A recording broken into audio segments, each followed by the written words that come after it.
We're standing here on a summer's day, beautiful day, in Hartbeespoort, and I've got Donald. Now, I'm going to pronounce this. If I give a click, has it got a click in the surname? No, it's not. Because if I click, my false C's are going to fall out. Or you can just say Mingas. That's Donald Mokoena. Mokoena, yes. Mokoena, I got it right. It's Fleet Manager Hino South Africa. Hino South Africa. And we're at the launch of the new Hino 300, wonderful range.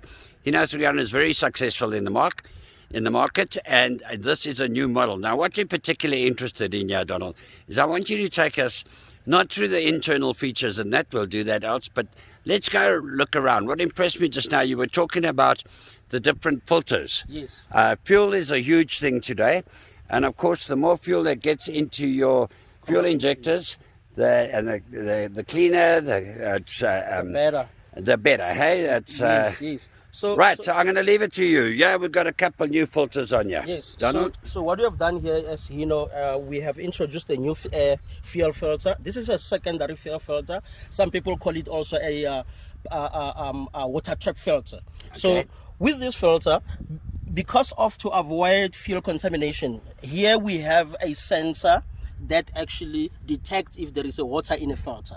If there is a water in a filter, this sensor will send a signal to the cluster, and then the driver will see the indicator light that tells him that there is a water in a filter. So it lights up on the dash. On the dashboard. Did it do that before? Often it does if ever there is water in a fuel, but not in many cases, because most of our customers service their vehicles on time. Okay. But then if it happens, this sensor will help you. Then if there is water, the customer or the driver can just drain here to get the water out and then close it. And it'll be indicated on the dash. Yes, it will be off. And now then there's a new sensor here, isn't there's there? a new sensor. This is a feature we didn't have before. This feature assists if the fuel filter gets clogged. If the fuel filter gets clogged, through this sensor, the light will come on the cluster as well to show the driver that the fuel filter is clogged and then it needs to be changed. Therefore, he can go to the Hino dealer to go and have the filter changed. And that definitely lights up. Yes, that is brand new. Hey? That wasn't on before. Yes, 100% is brand new. And then also what happens is that we don't only have that filter, we also have a new filter that we have introduced, and this filter is also called a pressure feed filter, a positive pressure feed filter. So what happens is positive pressure. What? Yes, a positive pressure feed. So what happens is it's not connected in series with the secondary filter. It is connected independently with the pump, so that you can have high pressure being pushed into the common rail, then into the injectors, so as to optimize fuel consumption for better emissions. Okay, and then inside our filtration doesn't end there, because we know in South Africa we often have a challenge of dirty fuel. To enhance in protecting the fuel system, inside each injector, on the inlet, inside each injector, there is also a sort of like a sieve that traps whatever that particles that escape the filters will be trapped inside the injector, but it don't go inside the injector because there is a sieve there. Okay. Yeah. That's protection. Okay. And that sieve, I mean, the particles, people don't realize how small particular matter in fuel is. Yes. But those are like little steel particles, and they come from. It can be anything. It can be that. It can be so it's steel. Two very micro type filters, very small. And then a sieve filter to catch the bigger particles that get through those other filters. 100%. So the protection is at its maximum on this engine. Okay. These are the new improvements. And then with that also we have a new fuel pumps, improvements on the pump. We also have, there is a pump there. It's a common rail pump. It's small, but it generates about 180,000 kilopascals of pressure. That is 180 MPa of pressure. It's a very high pressure. And then other improvements that we have is this is called your engine breather or your oil separator. This assists in making sure that when the engine breathes, you don't find oil particles on the floor. Okay. Nice for customers. For customers, for mining as well as for food industry. Why mining? Mining, because of it's a hazardous thing to have. Like, you don't want open anything that can trigger fire in the mine. Okay. Safety thing. So that's it. Yes. Because I was thinking of oil patches on a mine. It's pretty dirty a mine anyway. But certainly on in the customer's premises, you don't want to leave oil patches. So that's an improvement. Yeah. And then also, this is a V-type belt. It's a we used to use a V type. Okay, this is a rib type now. This is a new kind of belt that we introduced for longer service life. For example, you get other customers, for example, that their engine run continuously, like your cash in transit. Yeah. Like your cash in transit customers, they leave the engine running most of the time. So that belt will give them a longer service life. It's an improvement. Also, fan.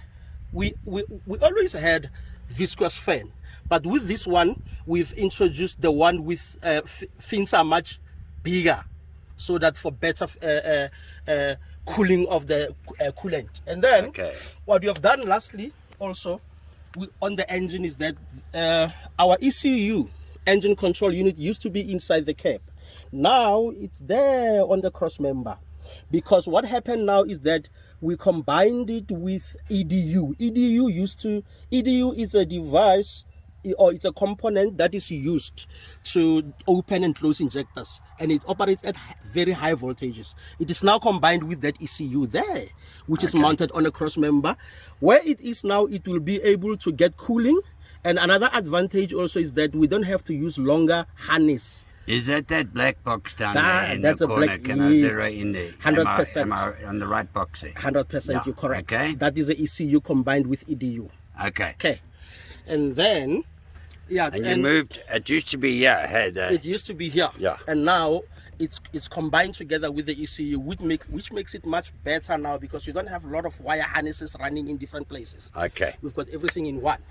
So we've also enhanced the turbocharger on that side for overall fuel performance and vehicle performance, and then also the lubrication system. We've also enhanced the oil filter.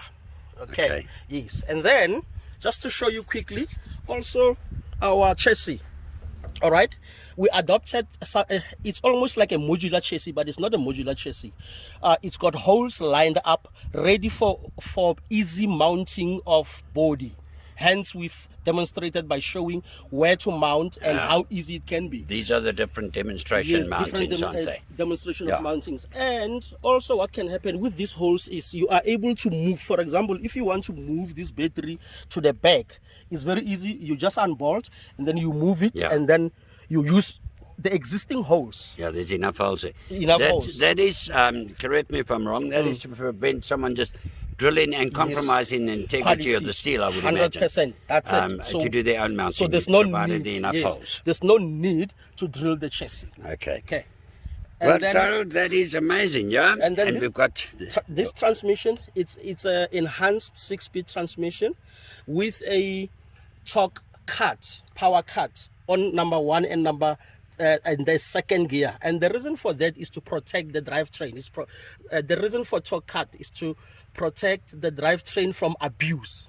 The torque cut. The torque cut. So what happens is, if I can just give you an example, is if you are loaded and then you engage the second gear, if you happen to harshly want to accelerate, the engine ECU will reduce the power on that first gear so that you don't abuse it.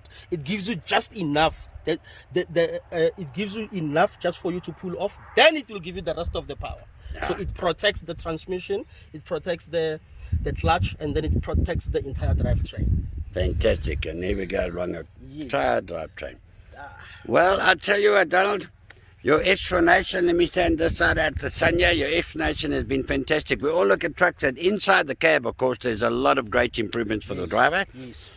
The Hino, this is not a facelift. This is like a, there's some enhancements, but they're more than just a facelift. We call it a facelift, but there's a lot of enhancement, improvements. Yeah, but it's not like a facelift in a car where they put a bigger ashtray and they say it's a new model. No, this is a serious a lot of improvement towards productivity, total life cycle costs. There's a lot of other stuff that have come in, because what Hino's new philosophy is not to just produce a product, but also to find logistic solutions for its customers. That is its new sort of goal. 100%. And Donald, I must compliment you on your fantastic knowledge of this, and I also thank you for your time, not only spent today, but spent with me now leading us through there.